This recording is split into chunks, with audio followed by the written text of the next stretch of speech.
All right, friends, good afternoon and welcome to our Learn and Share conference call. My name is Renee Roderer and I'm the Helpline Support Consultant for the Epilepsy Foundation of Michigan, and I'm pleased to be moderating this discussion today. To everyone, thank you so much for being here today. Our topic for today is You Are Not Alone, Combating Social Isolation, and we are absolutely pleased to have an excellent panel of speakers with us. So I'd like to welcome Zara Abbas, N.J. Phillips, Lane Richards, and Robert Thompson. They are all members of our epilepsy community here at the Epilepsy Foundation of Michigan.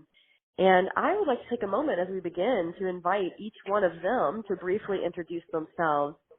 So to each of you, would you tell us your connection to the epilepsy community and what makes this topic especially important to you? And so I want to begin with Zara. Would you introduce yourself? Yeah, hi, can you hear me? Yep. Yeah, so my name is Zahra, and I was diagnosed with epilepsy when I was 14. I mean, my connection to the foundation is when I was going through testing for brain surgery, I felt like I needed the support and to learn more about it. So while I used to look at the foundation website a lot, I had never been or connected with the foundation, and my doctor urged me to do so. And I finally called and talked to Russ and came to one of the open houses, and I haven't left since. So that's my connection with the foundation. It's been a few years, and it has really changed my life. Wonderful. And can you tell us why this topic is important to you? So this topic is really important to me because a lot of people do not understand we can do anything when we try, but there's also that point where many people do not understand what's going on, especially since it's so hidden, and even you don't even know what's going on with your own mind sometimes because of how bad it can be, and that adds to the stress, adds to the anxiety, and a lot of us end up with depression because of all of that. I mean, epilepsy, it's come a long way, but it's still isolating, and it's still so misunderstood in a lot of communities, even among doctors. Thank you so much. Yes, I appreciate that. And NJ, would you introduce yourself, and why is this topic especially important to you? Hi, my name is NJ. This topic is important to me. I grew up with epilepsy, and I had it from 8 to 16. I'm currently been epilepsy-free seizure-free for over 10 years, and epilepsy-free. This topic is important to me because growing up, it was very hidden. My aunts didn't know, my grandparents, cousins, friends didn't know, couldn't tell anyone. So I felt very lonely as a kid. It wasn't talked about around the kitchen table. It was kind of one of those things that was supposed to be kept under the rug. And growing up as a child, when you're the only one in your family with a disability, it makes you feel very different and very isolated. And so that was a real struggle for me growing up throughout those childhood years. So yeah, I'm excited to be talking about this topic now. Thank you so much. And Lane, would you introduce yourself and share why this topic is important to you? Hi guys, I'm Lane, and then I have ties to the epilepsy community because I have epilepsy. I have something called JME. This topic is super important to me because in the beginning, when I had been first diagnosed, I didn't want anyone to know. I felt so alone. And then I kind of realized over time I don't want anyone else to ever feel that way. So that's why it's so important to me, just making sure nobody feels the way that I felt. Thank you so much. Thank you. And Robert, would you introduce yourself and tell us why this topic is important to you? Hello, everyone. My name is Robert Thompson. I was a teacher for most of my life. I was diagnosed with epilepsy in 2016. I had symptoms before that, but my parents really didn't know. But became full-blown in 2016. And been having seizures up until this point. I think my last seizure was at the beginning of March. This topic is important to me because it's a situation that we deal with in this community often. I mean, always. And now that we come to these times and other people get to feel how we feel, it's frustrating. So mainly emotional support. That's the main thing that, we have to start with in order to get a hold of this isolation thing, emotional support. So I really want to talk about that. Thank you so much. Thanks to all of you. And I'm really excited for our callers to have a chance to learn more from you today and get to know you too. And since this is my first time moderating our Learn and Share conference call, I'll introduce myself as well. As I shared at the beginning of our call, I'm Renee Roderer, and I'm the Helpline Support Consultant at the Epilepsy Foundation of Michigan. And in that role, I play an educational role through our Here For You helpline, and I also play a community care role. And my experience was actually very similar to what NJ described, and I grew up with a childhood epilepsy syndrome. And though it shouldn't be the case, like our panelists have already said, there were many times I found my experience to be remarkably isolating. And that was actually very formative in shaping my life and what I care about. And I think the things I've in many ways been doing since. As I look back on the other roles I've played throughout life, I've been a community former. In other chapters, I've worked as a chaplain. And I think I've been working to combat isolation and cultivate this sense of social connection ever since. And that absolutely comes from my epilepsy experience growing up. So I know firsthand how crucial it is to have a sense of belonging to community, to have strong social ties, and for each of us to be seen, known, and celebrated in all our relationships. It's just really important. So back to our panelists, in your introductions, you've already mentioned a few of these, but I'm wondering if you could speak from your experience, what sorts of barriers do you think people with epilepsy tend to face when it comes to isolation and social connection?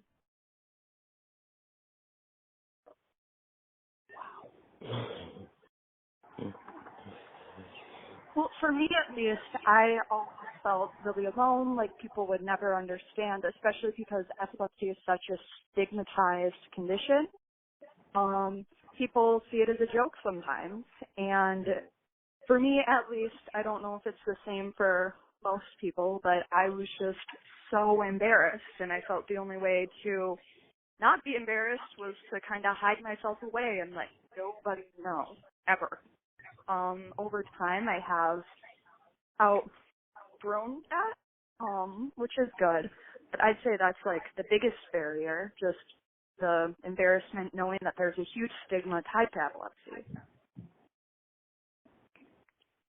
Yes, absolutely. And that, I think a lot of us have felt that stigma. And I also want to thank all of you all for speaking, because you are really helping to shift some of that today. And that makes a better experience for many people. To the other panelists, what sort of barriers do you think people tend to face when it comes to this topic? The fact that as being, in this epileptic community, as soon as we reveal the fact that, we're in this situation, we're looked upon differently immediately. That really hurts. Yeah, that's very difficult. Would anyone else like to speak to this? Sure, yeah. I remember as a child feeling very like I was a bad person. Like there was something wrong with me and I was dumb because I had a brain disorder. And again, it wasn't really explained very well to me. I also didn't realize, I actually thought I was the only one that had epilepsy. Like I didn't know that other people had it because it was never talked about. It wasn't until I read a book called The Last Book in the Universe, where the main character has epilepsy and he's the hero in the book. And there's a huge list of all these other artists and famous people that have epilepsy and have thrived living with epilepsy, that I realized, like, oh my gosh, I'm not the only one. So I literally thought for years and years growing up in my childhood that I was completely alone in this because it was never talked about.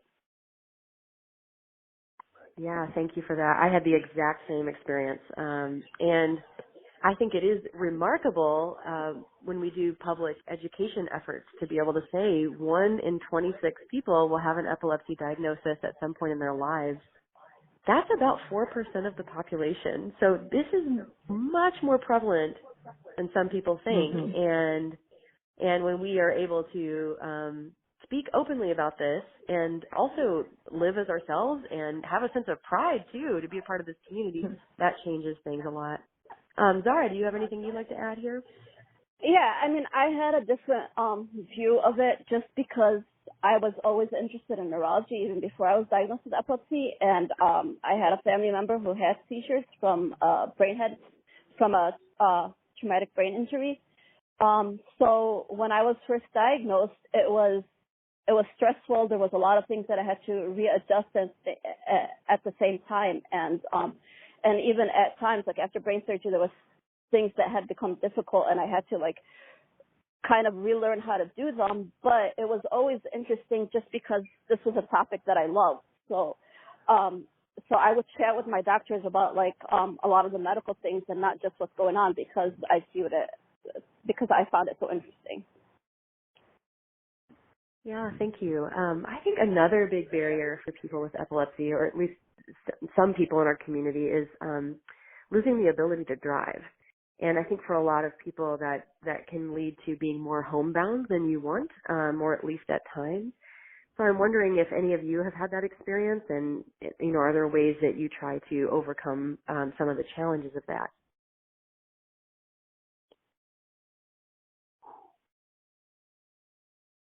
Well, I can't drive, of course, because I'm not seizure free, and obviously being a teenager, that can be a little difficult, especially because a lot of my friends are just now getting their licenses. But I kind of learned I live in a walking community, which means everything is really close. I can walk around, and then there's always cabs, and my friends are really great about offering me rides to places even when they're not going, which is really cool. So it's always okay to ask people and just think outside of the box with it. Yeah, that's really, really good advice, and I think it's great to be able to ask people and not have that be a barrier. We all have needs that are unique to us. That's true with everyone. So how can we all kind of add care to each other in those ways? It's important. Another question, many people with epilepsy have mental health conditions as well. In particular, depression and anxiety are rather prevalent in our community. So I'm wondering, how can social connection play an important role in our emotional and mental health? What would you all say to that?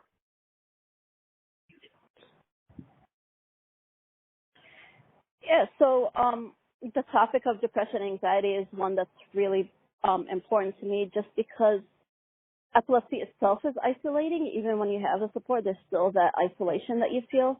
And then once you add depression and anxiety, it makes it even worse. As many in the epilepsy community also have, I had like severe depression and anxiety. And it came at a time where I thought I shouldn't be feeling this way just because we had finally gotten my seizures under control and I was getting off medication. So it took me as a surprise. But I had depression and anxiety, and I guess I had let it go a little bit. I had stopped seeing my therapist during that time, and it became so bad that when I was getting off the medications that I tried to commit suicide. And even though I have a supportive family and there's a supportive foundation, it's just the way that your mind plays tricks on you. It just felt like I was alone in this world and just didn't want to be here anymore and didn't want to put pressure, didn't want to have like my friends and family miss me. So I had isolated myself because in my mind it was just easier if nobody, if I wasn't close with anybody anymore, it would be easier for them because I just couldn't be in this life anymore. And that's so difficult, and thank you for sharing that with us. and you're not alone in that kind of experience. I think a lot of people have felt some similar things, and it's so great when people come alongside us and can help us move through some of those challenging feelings. And yeah, grateful for you. Would anyone else like to speak to this? How mental health may play a role in social isolation, but also how social connection can aid our mental health. I think with epilepsy comes a lot of fear, naturally, a fear of having a seizure, a fear of the unknown, and a lot of that stigma fear, a fear of, are my coworkers going to understand? Is my boss going to provide repercussions if I need accommodations? So I think that that is a real concern for a lot of people. And I guess for me, it just, it takes a lot of bravery to reach out to your friends initially and let them know, because it is an invisible disease and disorder, and it can remain that way if, people don't see you having seizures. But I do think it is very cathartic to reach out to friends and to share,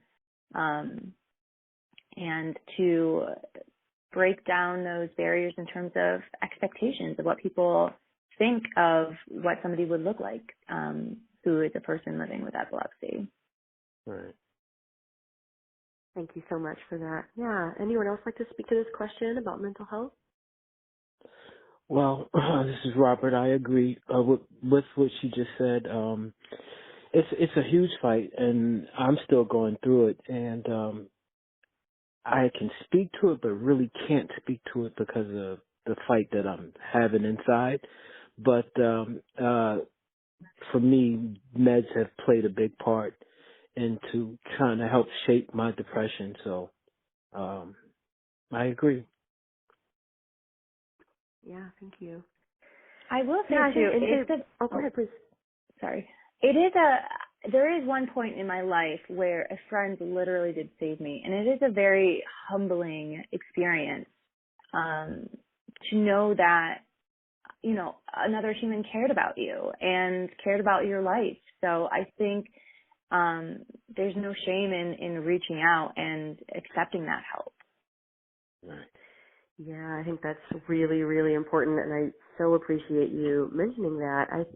I also, in addition to having had epilepsy, I'm a trauma survivor, so I've had complex post-traumatic stress disorder for a lot of my life, and therapy has been so helpful, medications have been helpful, as you said, Robert, and I think having social ties and to be able to reach out when times are difficult is just absolutely crucial. And I appreciate too, NJ, you mentioning that, epilepsy is an invisible chronic illness or disability, and so are mental health conditions, and both are sadly very stigmatized.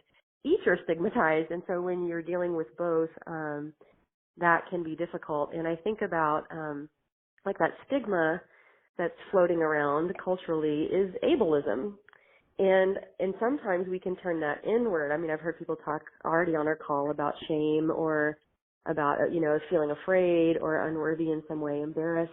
And I'm just wondering, how have you dealt with internalized ableism and come to maybe a greater sense of understanding about yourself, support of yourself, and how have relationships maybe helped you do that?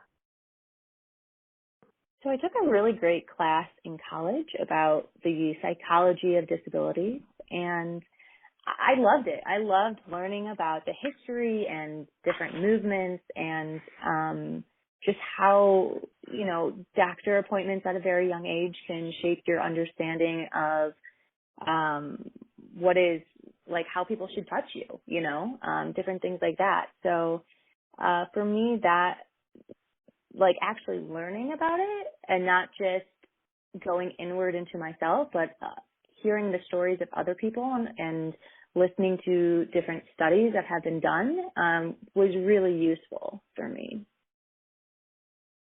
That's really great. And I think learning about those movements can really feel great about, like, hey, we're a part of a people, like we belong to movements. We belong to these big movements that have worked for greater access or have built different ways of being in even culture. You know, there's such a thing as disability culture.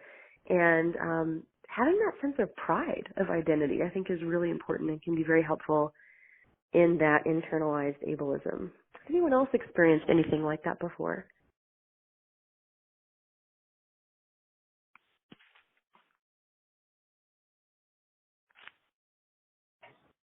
Well, I mean, And maybe one that's thing an that I wish, invitation for us. Yeah, go ahead.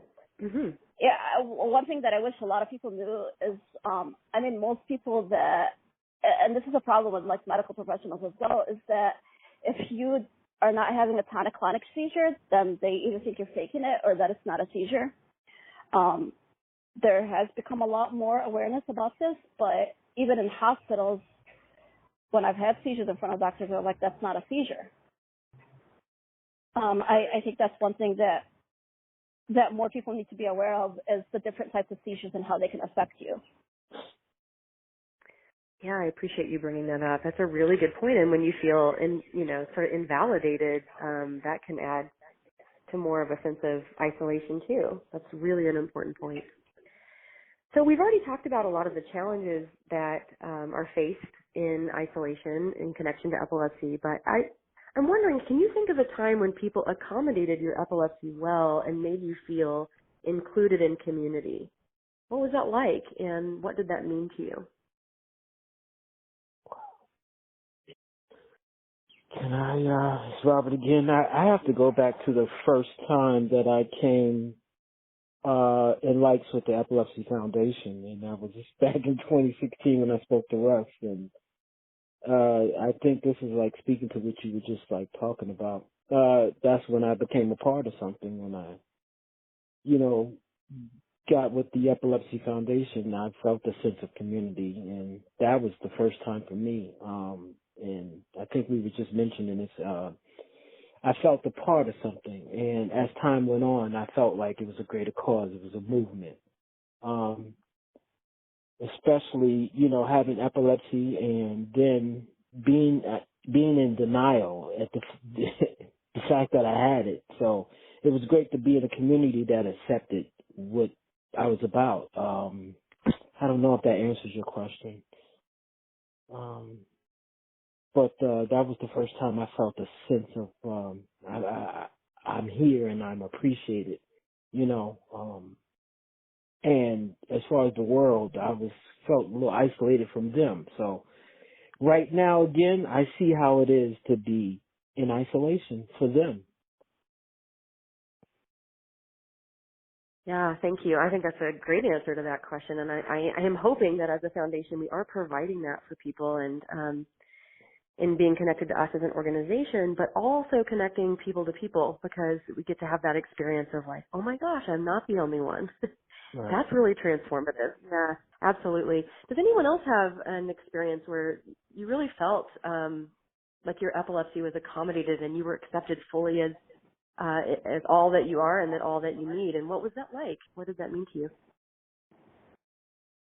A moment that resonated with me was when I was in high school. We used to do the theater competitions, and there was this one short play that was going on that was going to have strobe lights in it. And so just as a precautionary measure, I decided to wait in our waiting room area. And a lot of my castmates in theater joined me, and they also sat out in that show. And I just felt really loved because they didn't need to do that. I was just, taking preventative measures for myself, but they wanted to show support and they didn't want me to be alone. So I was really taken aback by that gesture. That's really lovely. And a good example of when people understand what you're going through, they really can rise to the occasion, and sometimes in ways that are really surprising, really wonderful. Anybody else have any examples you'd like to share? Yeah, during my most recent seizure about a month ago, it was at a campaign office, and just while they didn't know exactly what to do for a seizure, just them calling, checking up, making sure that I was okay after, and asking what to do the next time if I have a seizure, if they see somebody have a seizure. That kind of made me feel included and made me feel like, okay, they care about this. Because some other places, even an urgent care where I was an intern, I had a seizure. Number one, they didn't know what to do, and number two, they wouldn't even allow me to come back because they were scared I would have another seizure. So that, like, made me feel isolated. And then when I had this most recent seizure, it was like, okay, they're willing to understand, they're willing to learn, and that just made me appreciate them so much. That's really, really lovely. Thank you for sharing that. And I think that's a good transition to this question as well. What do you wish people knew about epilepsy?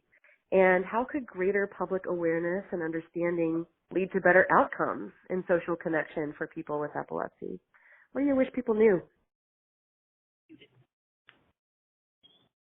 I'd really like people to know that it can happen to anyone, like really anyone of any age, and 1 in 10 people will have a seizure, and it's not exactly something to joke about, or it's not funny to try and induce a seizure.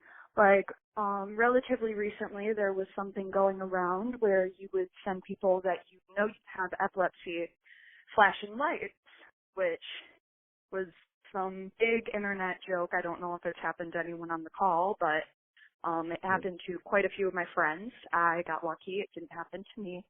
But I'd like people to know it's not funny to send people lights, and it's not funny to try and invoke a seizure. That's my biggest thing. Right. Yeah, it's really hurtful and dangerous. I gotta say this too. It really hurts us. You don't really know how much it hurts us. Just our feelings and our emotions when you make fun of us, and it causes stress because it lingers in our mind, and that causes us to seize.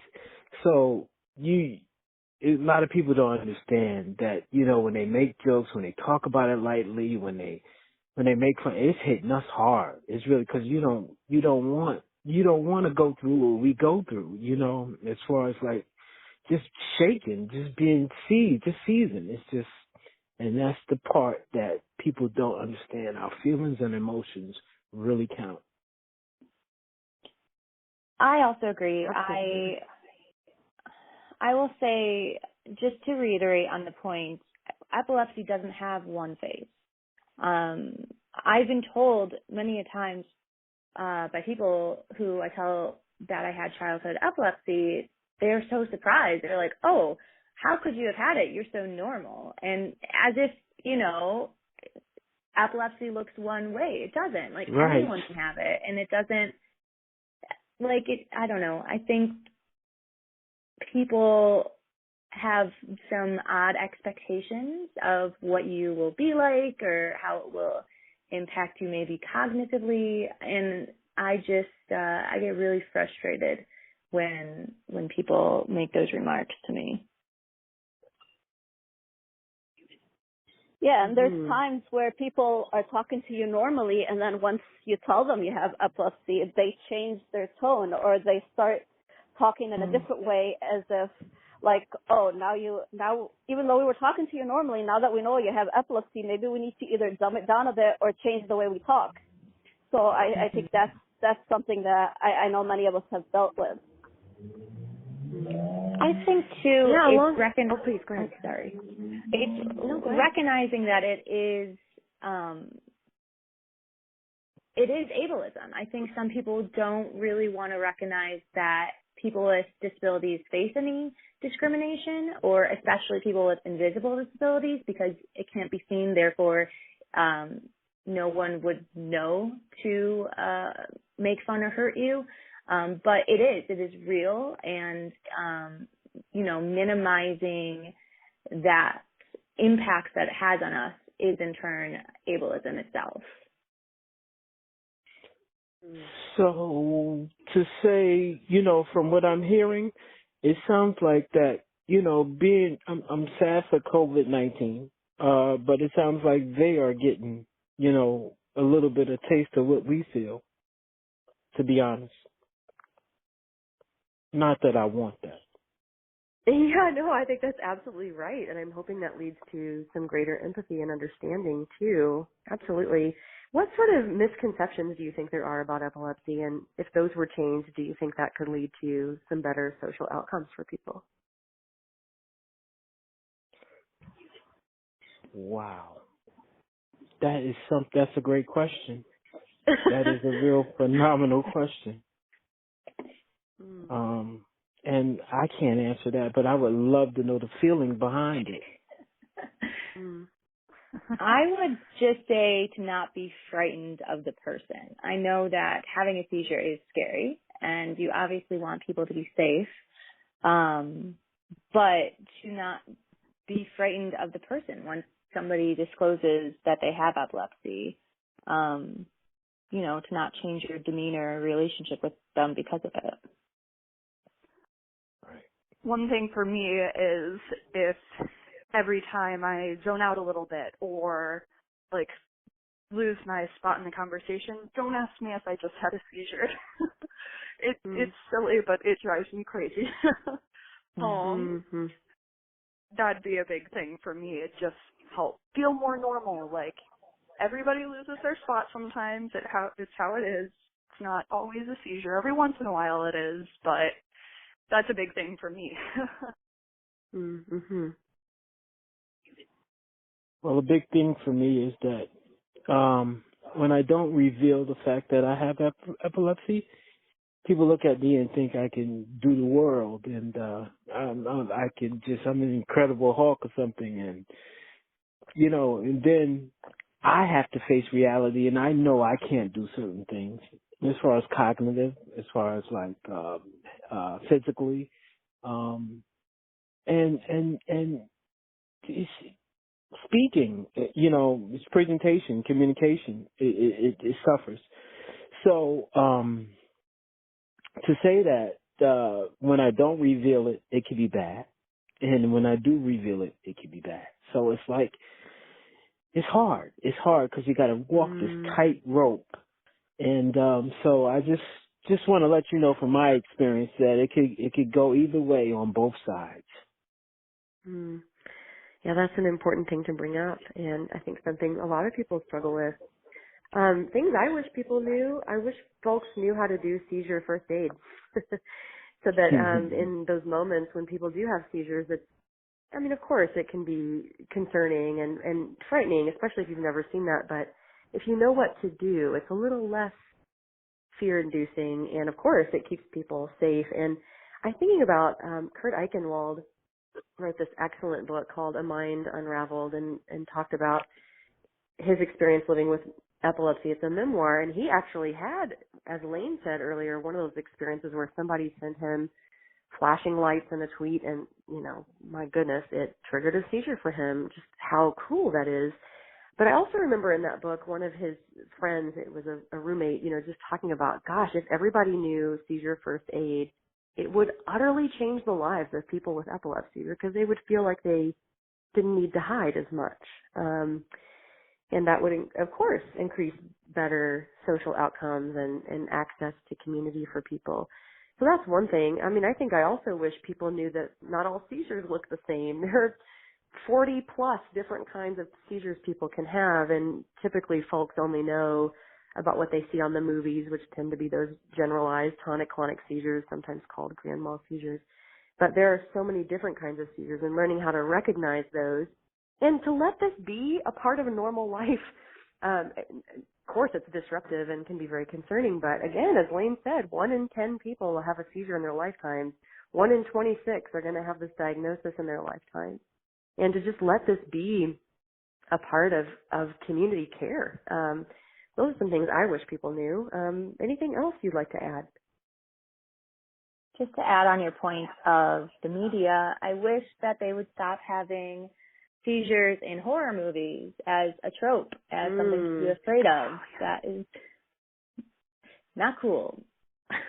Yeah, right. That trope, and those tropes can be ableist too, exactly as you said.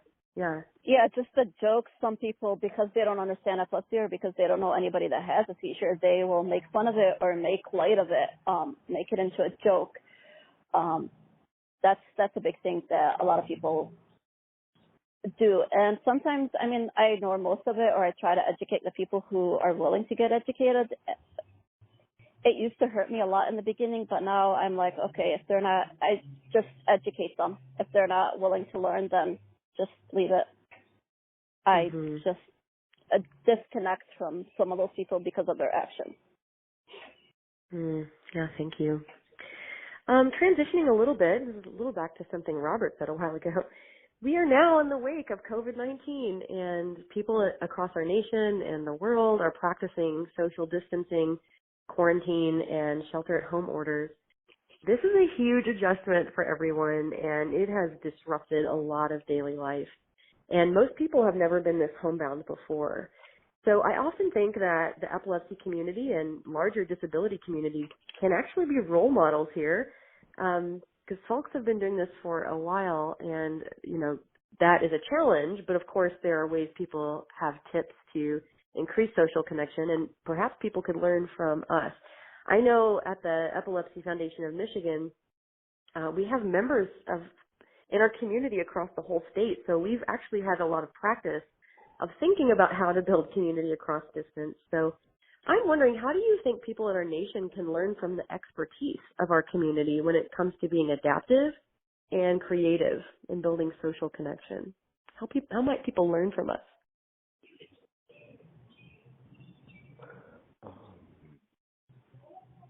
Well, I mean, I think with a lot of social media these days, that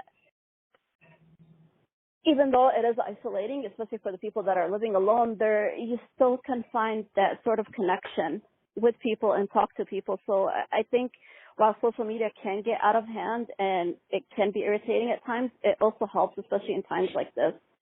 I mean, one thing I like to do just to keep like people on my social media engaged is I try to post a game or something every day just so we can, just so people can talk to each other.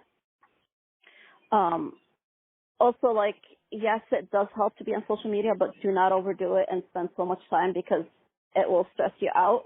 One thing that is really helpful is there is a lot of like internet support groups that you can join and talk to people. So those also help.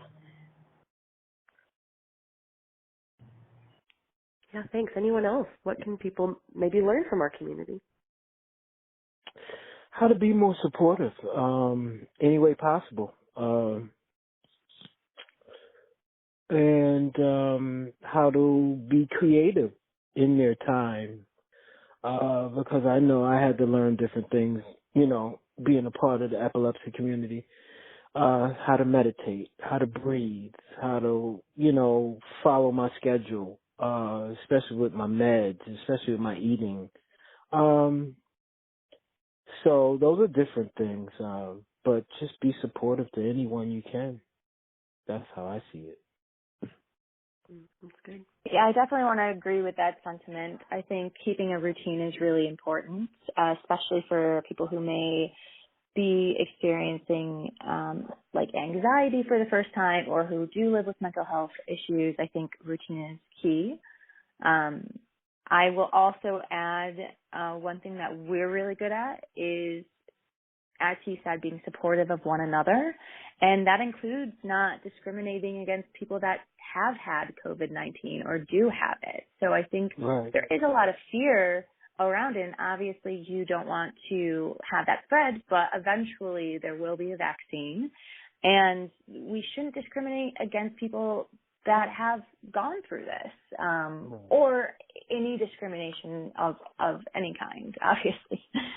But just being, being supportive of those who are going through this right now, and supportive of all those who are affected by, you know, the deaths that are happening. So just really spending time to love your neighbors. Yeah, we know how to be stigma busters. That's the excellent point. And, you know, and have empathy for people who are struggling with challenges in their body. And that's a strength we have as a community. And I also hope that, I've already said this, but maybe in this time, other people might learn to have a little bit more empathy for what folks experience when they have a chronic illness that keeps them at home, a disability that might limit their access, and to be people who are expanding access so that we can mitigate that. It's really, really important. It's good. You all actually just named a few of these, but I thought we might move in this direction too. When you think of your own personal practices, are there things that you do to increase social connection in your own life? And how do these help you? How do they ease your stress? How do they build friendships and community in your life?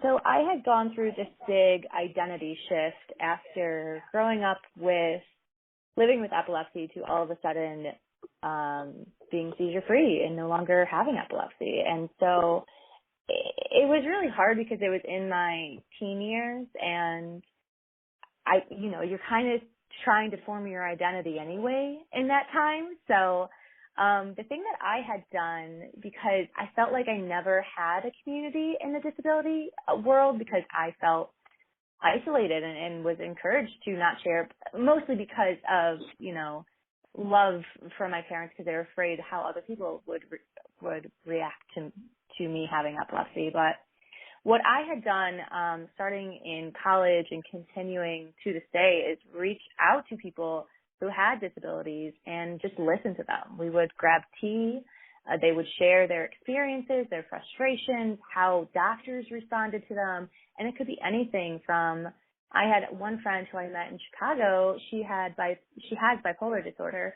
And she said, I was the very first person that she talked to other than her doctor and her parents about this. So I think for me, finding that community, finding that world of disability, and just taking that time to allow others to share their story and to be heard was really important, because I felt like I wasn't heard when I was a kid, and that's something that I really wanted. That is beautiful. Thank you. What would the rest of you say to this? Any personal practices you keep that keep social connection going for you?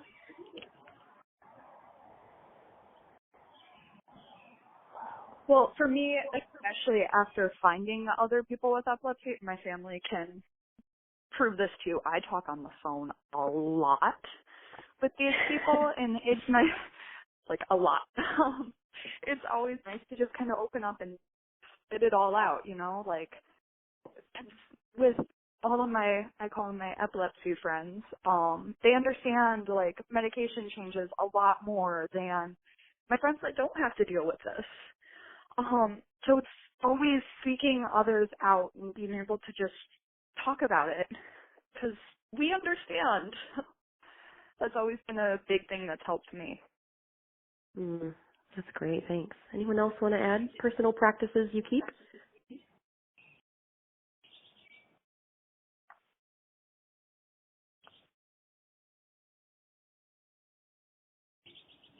I know, like, I've lived in 4 different states, and I think it's been really lovely. I mean, I can't imagine going through COVID-19 if we didn't have computers and phones, what that would be like. But I think, even now I've had times during this period of having Zoom calls with, I have a group of friends that we all met when we lived in Texas, and in fact, none of us live in the city where we met. It's 14 of us. And the other day we just watched a Netflix movie on Netflix party together. That's pretty cool. But being able to create community across distance and keep those formative ties going, I think are really important. Yeah. Mm-hmm. I appreciate that. I think too, not being afraid to reach out to friends. Sometimes you're always waiting for somebody to call you first. But if you want to talk to somebody, just send them a message or give them a call, and it's not weird. It's, even if you haven't talked to them in a while, you can always reach out and just say, hey, I just wanted to check in and catch up, and maybe I need a friend right now, and I think that's an okay thing to do too. Yeah, that's wonderful. Thank you. And I think, especially during, I think, reaching out whether it's by text or sending an email or a message or anything like that, it helps both of you, because this way, okay, you're not thinking about, oh, is this person okay or anything like that anymore. You're connecting with them. And then it will also help them, because then they feel, okay, somebody checked up on me, or I can talk to somebody. Mhm. Yeah, that's really good advice. That's great.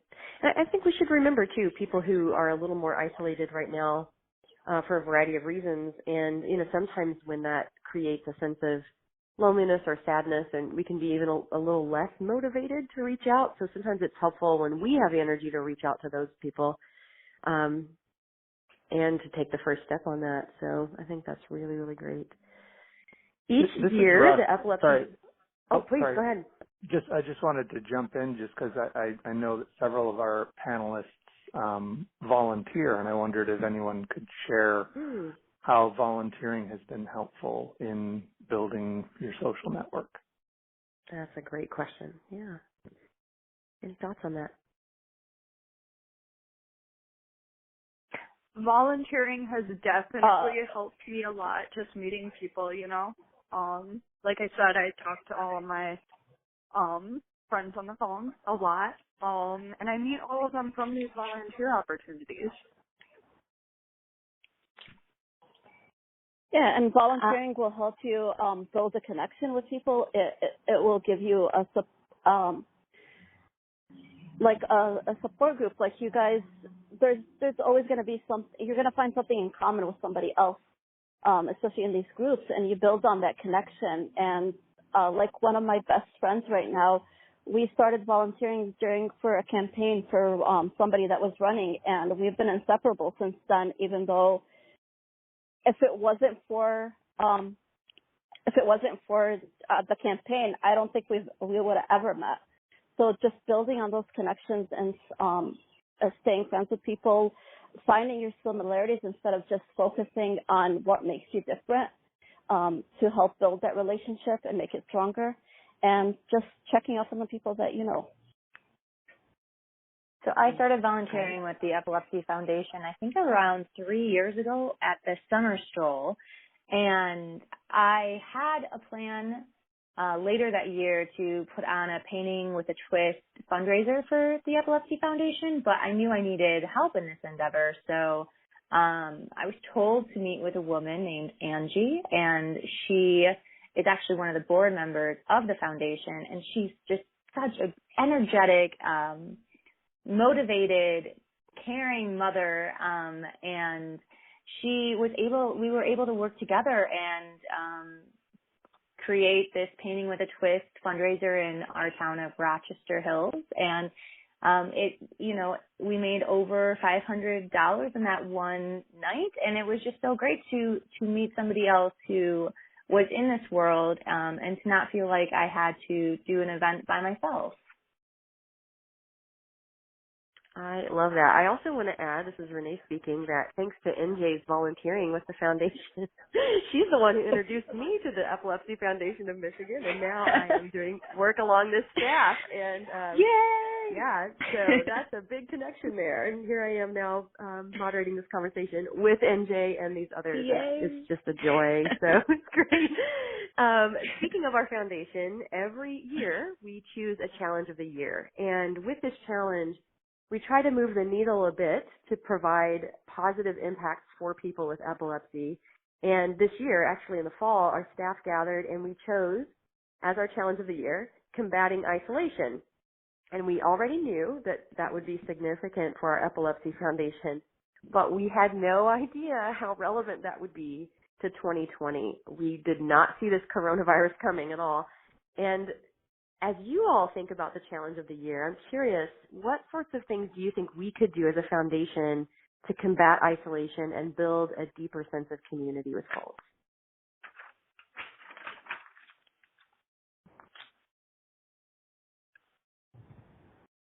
Any ideas?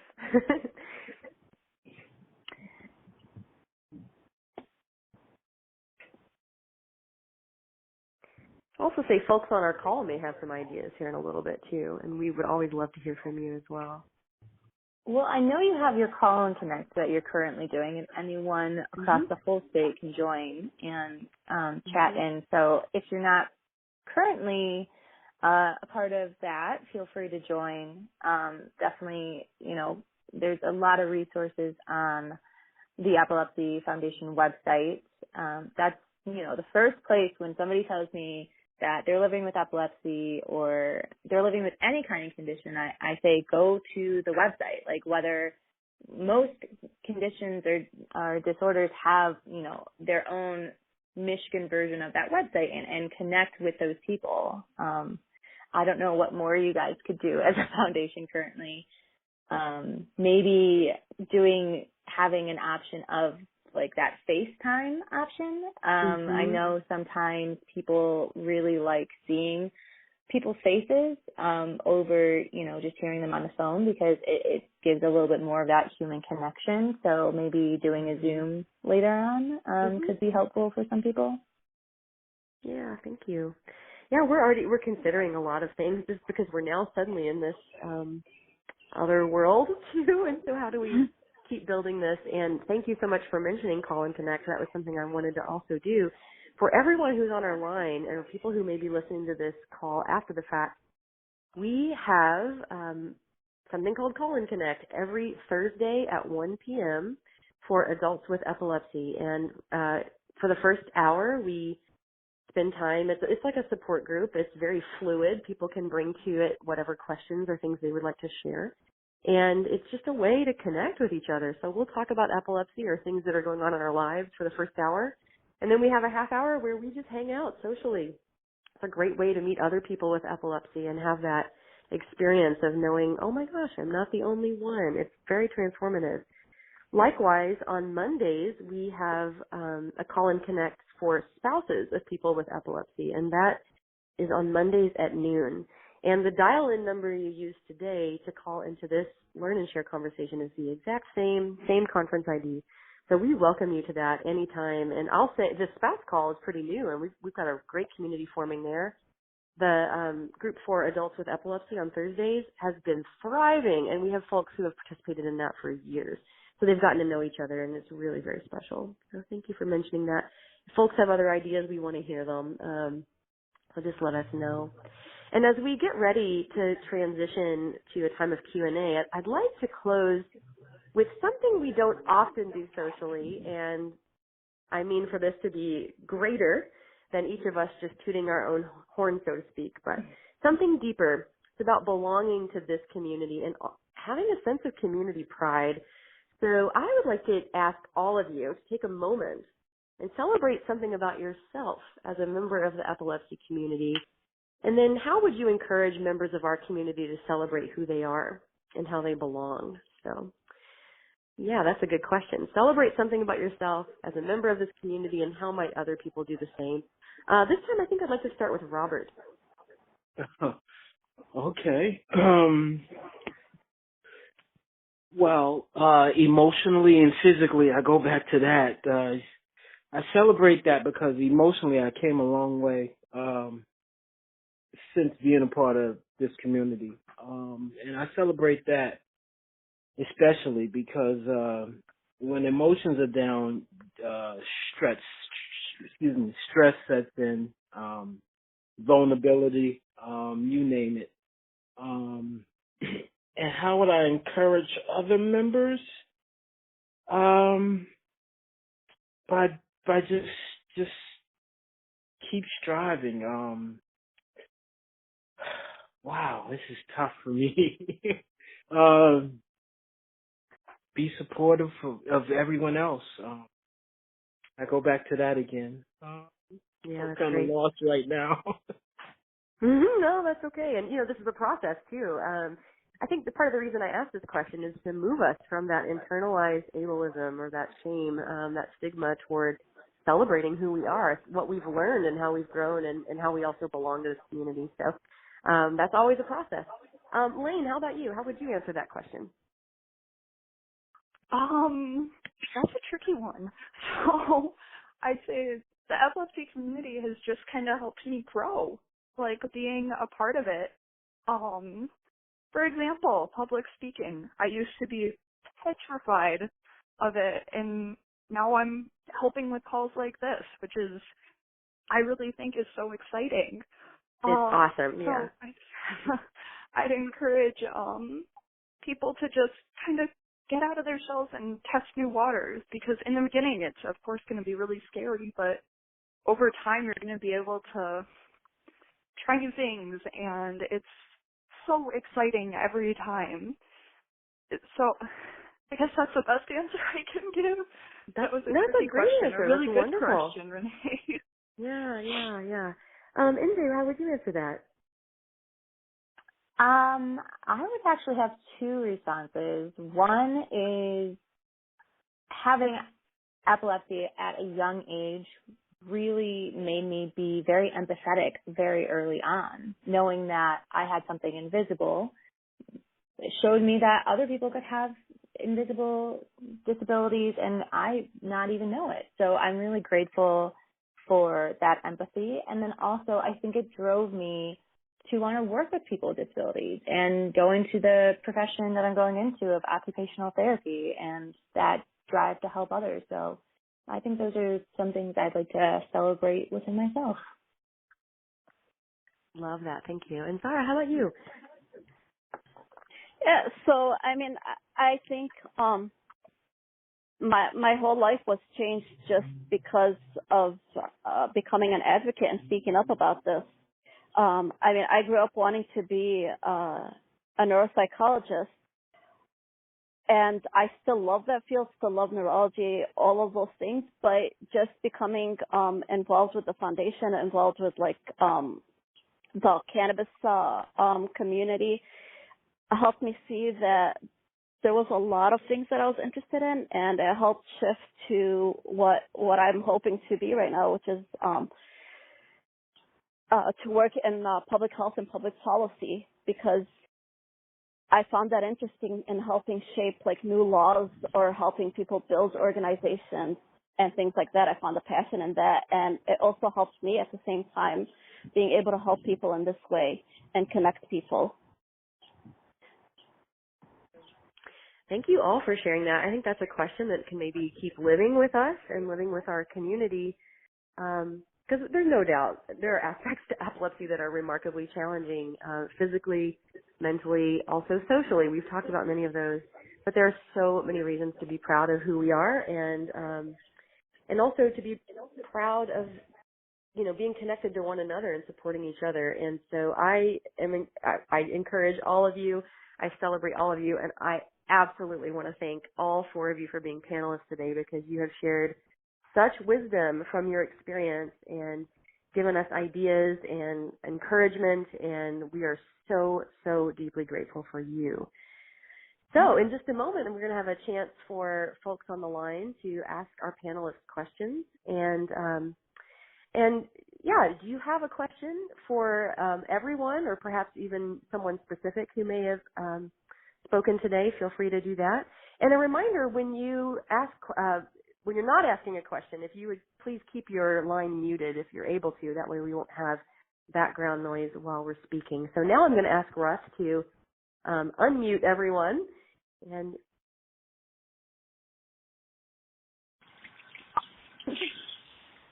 fantastic. Okay, so who has a question for our panelists today?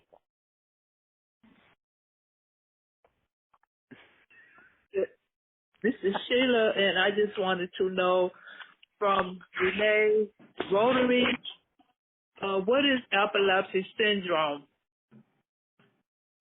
Oh, okay. So, interestingly enough, you know, we talk about epilepsy, but in a way, we really have epilepsies, so to speak, and that would be true for anybody on this call who, you know, have different types of seizures and different kinds of things. But there are also some unique epilepsy syndromes that, you know, may have certain aspects in common. Some can have genetic components. So I had childhood absence epilepsy, which is one of the childhood epilepsy syndromes, and just had many, many, many absence seizures. And for me, daily, it was very, very frequent. And so those are very short in duration, and a lot of people can miss them. And, you know, in some sense, they don't look dramatic at all. But for me, I could have maybe up to 100 of those a day. And so it was very much interrupting. And I think as a little kid, who also didn't fully understand the condition that I had, kind of like NJ mentioned, I just felt this sense that something was different about me. And if it wasn't spoken about, I wasn't really very educated about I kind of learned what I had over time and kind of figured it out myself in a way. But I think, you can have this sense of like, oh, something is bad, something is wrong, and you can really internalize that. So I'm actually speaking to a little bit more of your question than your question, but I think that was the particular syndrome I had, and that also is what kind of led me to feeling isolated, and then now building community in a way so that we don't have to feel so isolated. Yeah, good question. Anyone else have a question? I think this is, Russ, I think another good thing, if you're able to find out what type of epilepsy syndrome you have, is it's another great way to connect with others who have the same epilepsy syndrome and learn, what treatments work well for you, what are your triggers, what other strategies have you had for dealing with seizures. So something like that Lane mentioned, juvenile myoclonic epilepsy, or JME, is another example of an epilepsy syndrome.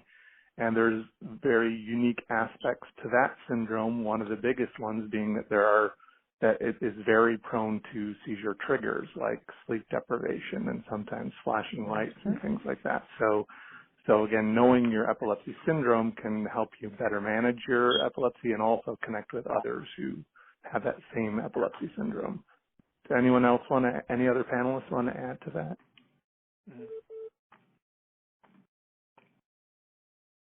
I just want to also say not everybody knows that they have a particular epilepsy syndrome, and for some people, you may not know how your epilepsy developed, or what.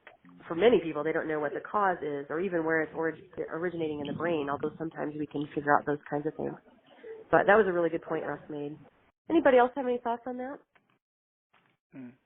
And learning more about that and connecting with people to see, because some people will have one type of epilepsy, others, like I have simple, complex, and chronic seizures. So, and sometimes they can occur at different times. Other times I'll have them all at the same, right after each other. So just learning your triggers and learning, what to do and what type, what rescue or what is needed for each type of seizure. Right. That's an excellent point about meeting other people who have commonalities to you. I mentioned that NJ is the one introduced me to the foundation. Our experiences are kind of absurdly similar, and it's kind of remarkable that we met each other. But just how transformative it is when we're able to meet other people who know things that we experience. So, yeah. Anybody else have a question for our panelists? Another question, perhaps. Well, I just have a question, but I can go to anybody. This is Karen. I'm also a volunteer there. I'm a volunteer also with people with epilepsy in other locations and at a hospital. And now that I can't work, I need to get myself back into wanting to do things. Besides, I am an artist, and I don't want to do anything. So what can I get myself, or how do I get myself back to doing stuff? Plus, I have 2 broken ribs. Oh, I'm sorry about the ribs. That was one of my patients at the hospital that has epilepsy. Oh. One thing I want to say is this is definitely an unprecedented time, and not to beat yourself up. So if you need extra time to rest, that's okay. You want to listen to your body, and for me, it's what are those little things that bring you happiness and joy? And sometimes it might be something that you did in your childhood, like doing the hula hoop. I love doing Bob Ross videos personally. He has chipmunks and squirrels on there, and it makes me really happy. And it's free on YouTube. It's also on Netflix. I think maybe, creating a temporary list for the day of what you want to get done, not making it too long. And it could be simple things like eat breakfast. I always include morning ADLs, including taking my meds, eating breakfast. I check that off. So that can be nice. And then I make a separate to-done list of things I accomplished that day. Yeah, well, I'll make it done, but I just don't want to do it. And but then I'm something an that artist, I so. do. I set myself a schedule. Like today, I'm going to walk my dog 5 miles, and then when I come home, I'm going to draw for a little bit, or even paint sometimes. And then I'm gonna clean my room, and then I'm gonna take a shower. Then I'm gonna read for a little bit, and then I'm going to binge watch one of my what my family calls my trash TV shows. Another thing that can be helpful is having an accountability buddy. So if you're doing an activity with someone else, even if it, you're both FaceTiming each other and doodling, or you're both, like I have a friend, we study very different things. I study OT, she studies computer science, but we just have each other on Zoom and study at the same hours every day together. And so that's kind of nice because it's keeping us accountable to keeping to our studies on time.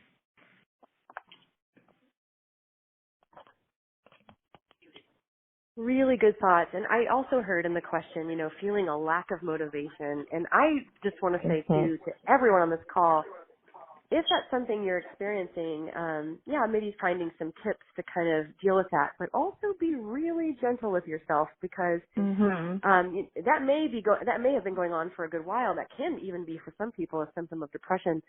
But for people who are experiencing this kind of homebound life for the first time, this collective moment we're living, it really is a collective traumatic moment. And so one of the symptoms, if we want to call it that can really show up for us is just lack of motivation, or a sense of being continuously fatigued.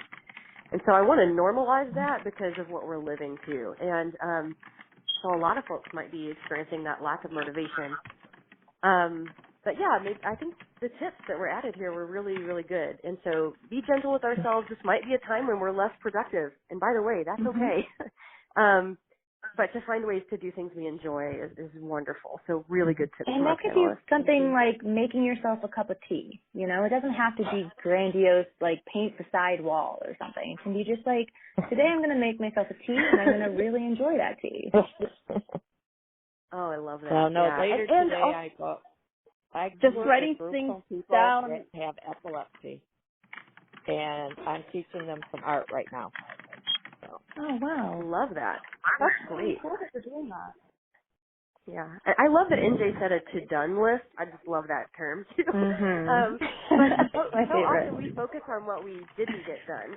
And let's focus on what we did get done. And sometimes even getting out of bed for some people is a big thing, like when you're really struggling. So, be gentle and celebrate those things that feel good. Good. Who else has a question?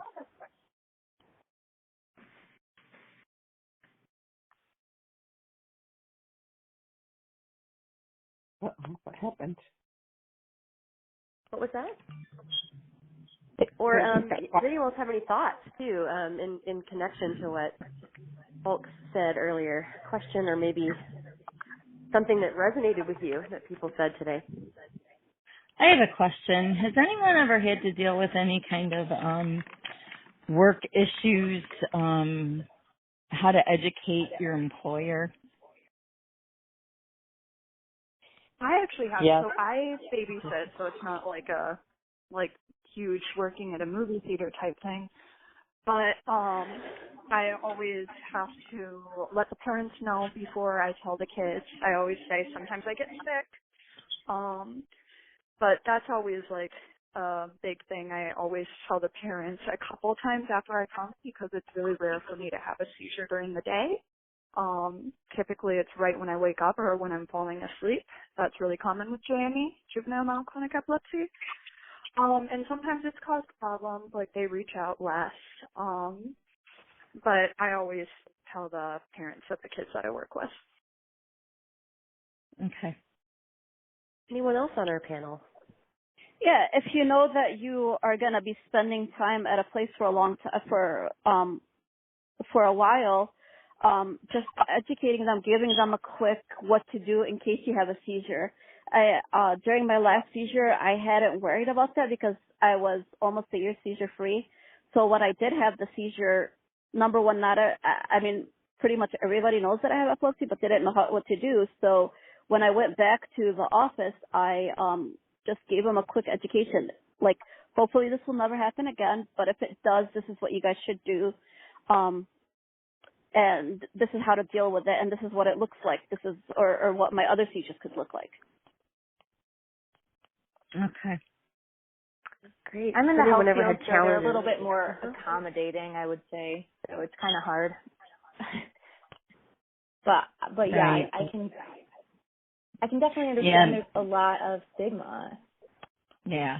The employer's not very accommodating. And it happened like just a couple weeks into after working there, and they don't want to understand, and so they want to work note from the physician. The physician doesn't want to. This is kind of a complex problem. The physician, basically says that, because one of the questions was, can I harm myself or others at the workplace?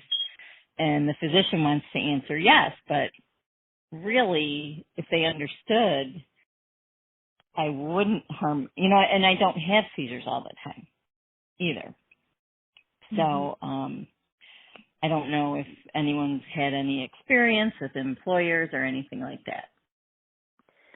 Yeah, thank you for bringing that question. And we have a fair amount of people who call us at the foundation with these sorts of needs and these sorts of challenges. And one thing I would encourage anybody on the call, or you specifically, or anyone listening later, if you are having this kind of a problem where you feel like an employer, like you've done your best to educate, you've got your neurologist or epileptologist in communication, and it just seems like it's not working, absolutely feel free to give us a call. And Okay. Cindy Hanford, someone on our staff here, does a lot of advocacy, including, personal advocacy for people in doing some education and saying like, hey, here are the laws, here, how can we create accommodations? Right. How can we have some greater understanding? So absolutely feel free to give us a call, and we will talk with you about your specific situation. And that's true for anybody on this line, okay? Okay. Everybody has that. Yeah, that's also for schools, for kids, or even teachers. Yeah, absolutely. Same thing. Yep. And we do a lot of educating for schools too, and IEP plans and those sorts of things. So if you ever have a specific issue, please feel free to give us a call, and we will listen to you, and we will listen to the stress of that situation, and then also try to be very proactive in helping some better outcomes happen. So, right. I guess the right now that dealing with the physician doesn't want to answer, like they're answering, that you shouldn't use sharp tools, which could include a pencil, right? And then the employer asks the question that's very vague. So would that be something that you guys could help advocate between? Sure, and yes, and getting like really specific, because if you're sort of speaking in generalities, people can take that in lots of directions, right? So just give us a call. We'd love to talk with you about it. Thank you for that. I'm on the conference. Okay. Anybody else have a question for our panelists?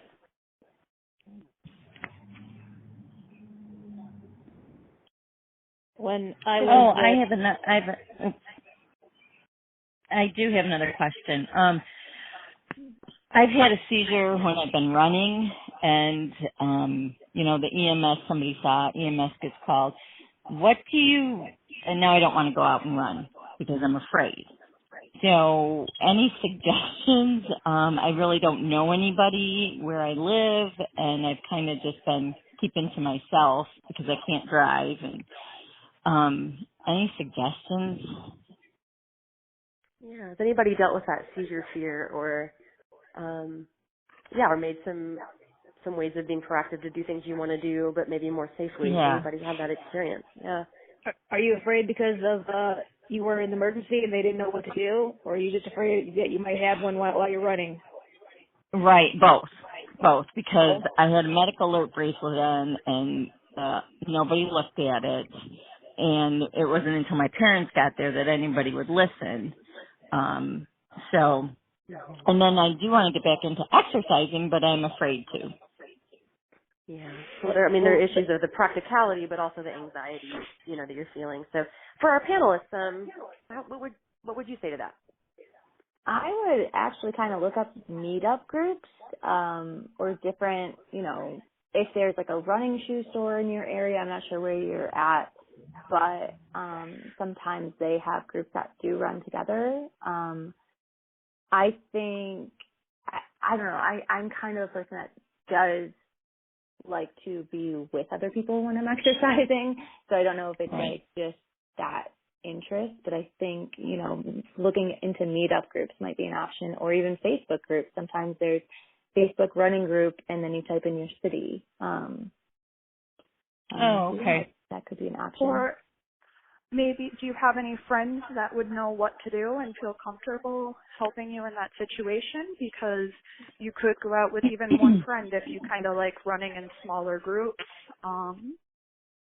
or go to like a class at your gym. So I don't belong to a gym, and it would I don't have the transportation to get to a gym. Well, we can go now anyways because of COVID-19. Yeah. Right. Stay inside. Right, exactly. So, I guess this is just something that I've been trying to wrestle with and trying to figure out. Moved, started work, had this work issue, and then I had the seizure when I was running, and it's like kind of everything all together, and I really don't know anybody in the area, so I just didn't know. I like the Facebook thing. Maybe that would be something I could look into. So, and as far as exercise groups, there's a lot of these, like the YMCA online is offering free videos. There's so many workout like live streams that are happening that you can watch.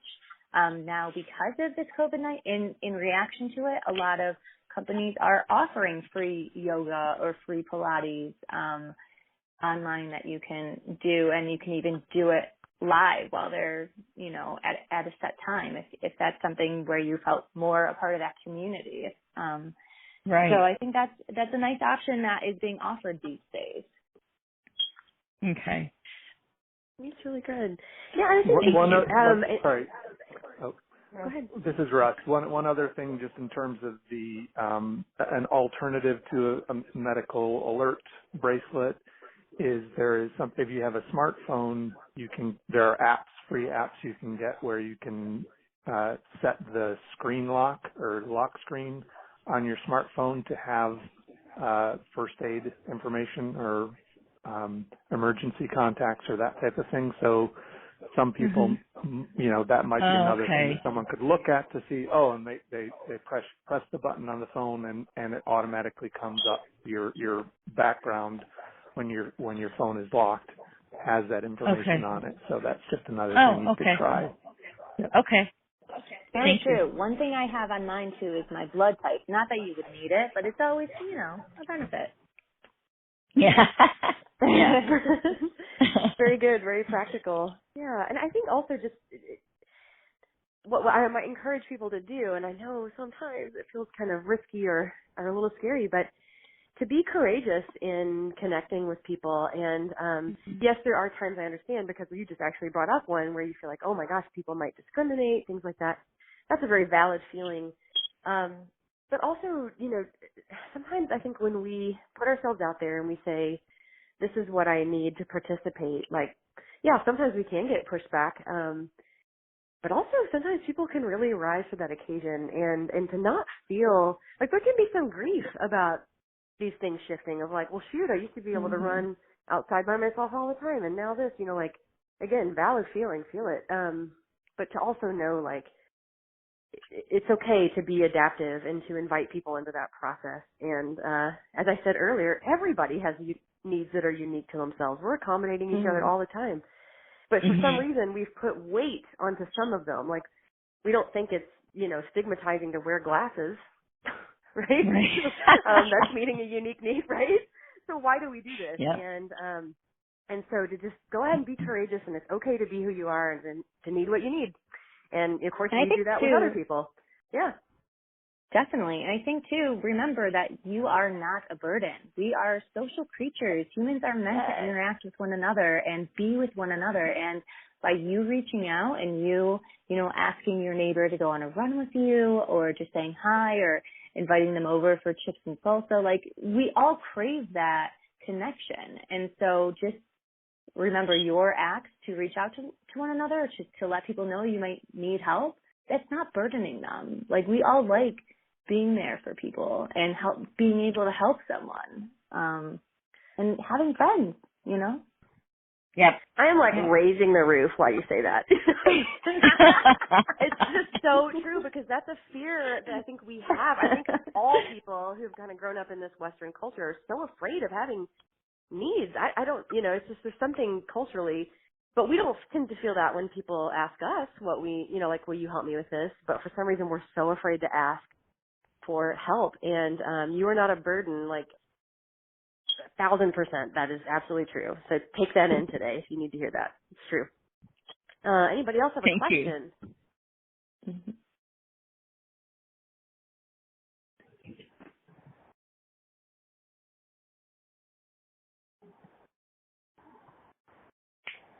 Or any thoughts? Renee, I kind of want to know what you would celebrate about yourself. Oh, thank you. Thank you. What would I celebrate about myself? I think I know we all have a unique experience with having chronic illness or disability. And we may have a different relationship to that chronic illness or disability. And I just want to say, whatever we feel, it's, feelings are never wrong. And to even have complex feelings about that experience are okay. One of the most important things I ever did for myself ever, and I really was like, not even all that long ago, was identify as disabled, because I think I grew up feeling so ashamed of that. And I have a different condition now that sometimes impacts my sleep, impacts like my physiology. And just to say, like, this is a part of myself. This is a part of myself that I am so proud of, the ways that it has shaped me and that I get to belong to this community. Yes, there are challenges when we have chronic illnesses. I'm not denying that. There are things, I wish nobody had to have seizures. But I also think in terms of identity, there can be something really powerful about claiming that and being proud of the ways it has shaped us. And I I don't want anyone to struggle. My health is in a great place now. But even a couple years ago, I was really struggling with some stuff physically. And, that wasn't easy. I'm glad, I'm glad when people do well. I'm glad when I'm doing well. But I am so grateful to be shaped in this way and to see the world this way. And I think it has made me think a lot about what I would call interdependence. And I think this is a gift that disability communities can give the world, because we are so obsessed with, again, like being on our own, having no needs, having it all together. And literally that's not true for any single person. Like, that is a myth. We can work to do things independently, but I would say true independence, as if like we're a standalone person who has it all together. It's literally a myth. We depend on people for everything. The clothes I'm wearing right now, somebody made. The food I eat, hundreds of people participated in bringing that to my table. So I think that my experience with disability has made me think about interdependence in a unique way, and I utterly celebrate that. And I think I want to invite people into that, because it's freeing. It changes our lives when we are giving and receiving, and we are all depending on each other. That's a better world than feeling like we have to stand on our own and do it all our own, and then feel like a burden when we do have needs, because guess what? We do. Right? So that's what I would say. Thank you. Yeah. Yeah. Can I ask a question? Sure. Yeah. Well, this week is a very sad week for my family, but ever since the virus has been out, I'm scared to go to sleep. And I am on sleeping medication. What else can I do? Have you contacted a medical professional? Yeah, I see one. Okay. That's good. but he's right now not doing it because his wife has it. What would y'all say? What's been helpful for sleep, or maybe that fear? Yeah.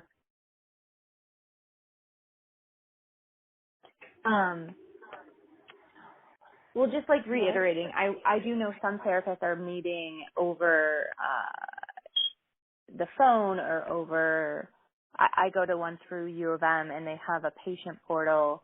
So really, I would say that should be a first step too. But as far as falling asleep goes, I read this book a while ago called The Book of Joy, and it is by the Dalai Lama and Archbishop Desmond Tutu. And one of the things that really resonated with me is accepting the things we cannot change.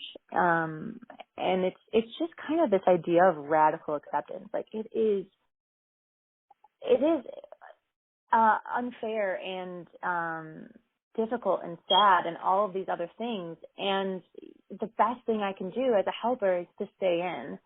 And that is making an impact. And just having that radical acceptance that this is the change that I'm creating by staying in and doing a part, and I cannot I can't change the course of this in any other way, brings me a lot of peace in terms of that anxiety. Yeah, my anxiety has gotten worse because when I was 6 years old, I almost died. I had 10 minutes to live. That's why I have epilepsy. But now I'm worried about this. And I lost my husband. I live alone. And it's scary. Definitely. I think you reaching out right now in terms of listening to this call is making huge steps, I would say, continue having that connection with people. And if you are feeling scared about the fact that you are living alone, maybe there is a family member or friend who can check in on you and just say, hey, I'd like to just send you a good night text so you know that I did okay today, or something along those lines. Yeah. I wish my girls would do that to me, but no. Or a friend, or it doesn't even have to be them saying it to you. You could just send them a text too. But it is especially difficult in this time to be alone. And I recognize there's a lot of hurt in that. Oh yeah. Yeah, for sure. I will speak just a little bit to this. Yeah, come to our Call and Connect conversation. Thank you, Kathy, from 1 to 2:30. We'd love to have you. I will also just put on my trauma survivor hat here for this part too. And I mentioned this earlier, but this time we're going through, it's very collectively traumatic. And sometimes it's helpful to name that as such, because when we don't know what we're dealing with, in a lot of ways we don't know what we're dealing with, it feels really challenging. But naming that can, help us be gentle for ourselves. But I'd also say this time can bring up older stuff in our lives. People who've experienced food insecurity before, brings up the anxiety, or that are coming close to death, or losing a loved one, or so many things, right? Or things that aren't obviously related, but just are getting activated in our bodies. So be gentle with those parts. And sometimes we know that's what's happening. Sometimes we don't. We're just having big physical reactions. And one of them can be lack of sleep. So like when I say I have complex post-traumatic stress disorder, when I'm stressed, the first thing that goes out the window for me is sleep. And, of course, that can compound into other things. So, maybe having a routine to get ready for bed, having some, people might say sleep hygiene, which having sort of the same rhythm every night. But to do something calming, and you'll know what that is for you, whether that's a nice cup of tea or doing something physical or reading a book or reaching out to a friend, whatever it might be. So, and I would say that for everyone, whatever you, whatever you need during this time, receive it and cultivate it and be really kind to yourself, because this is a difficult time. Yeah. I really enjoy the What app. time tomorrow? Sorry, what was that? 1 p.m. What time tomorrow? Yeah, 1 to 2:30. It's the same number you dialed today, and you can also find it on our website. If you look for Call and Connect, we would be thrilled to have you. Any last thoughts from our panelists before we go? Sorry, I was just going to add, Headspace is a free meditation app, and they have one specifically on sleep. I use that a lot, and it really does help me. Sometimes I also take melatonin, which is a natural chemical in your brain that helps you sleep. You should take it 20 minutes prior to the time that you want to go to bed. And like Renee said, practicing those good sleep hygiene, including, turning off your laptop or phone, not having that blue light in your eye, which creates, it makes it more difficult for you to sleep throughout the night. Yeah. Thank you for that. Zara? Yes, and artwork, music, yes. Zara, Robert, Lane, any last thoughts before we go here? We're actually technically over the time, but I thought we would just do a little wrap up real quick.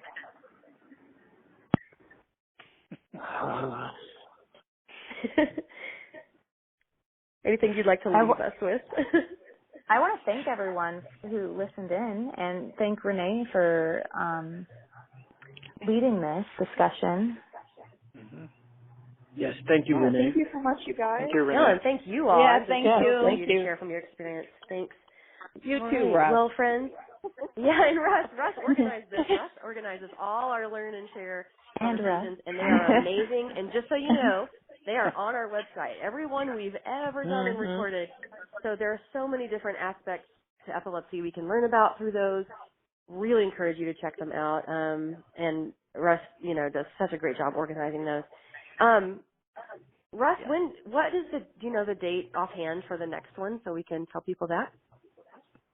Yeah, the next one is on May 6th from noon to 1:30. And the topic is Social Security disability benefits, getting on and off. So we'll be talking about if you're interested in applying for Social Security disability benefits, how do you do that? How do you maximize your chances of success? Or if you're already receiving it, how can you safely transition back to work if that's something that you're ready to do? So hopefully you can join us for that if that's a topic that interests you. Hey, Russ. Fantastic. Yeah. What time is the meeting for next week, or for the next meeting? The next Learn and Share? Oh, yeah. Yeah, it's May 6th from noon to 1:30 p.m. Okay. Thank you. Okay. Wonderful. Well, to close, I just want to say to everyone on this call, you're not alone, and we weren't alone today. We were together. You all matter, and please take good care of yourselves at all times of isolation, but especially right now as we're dealing with this collectively. So if you ever need anything, our phone lines are open. Our staff, we are working remotely, but we get every single voicemail. It goes straight to our email, and we can call you back, and we are in your corner. So thank you all so much for what you've added today, and we'll see you next time, okay? Thank you. Bye. Bye, everybody. Bye.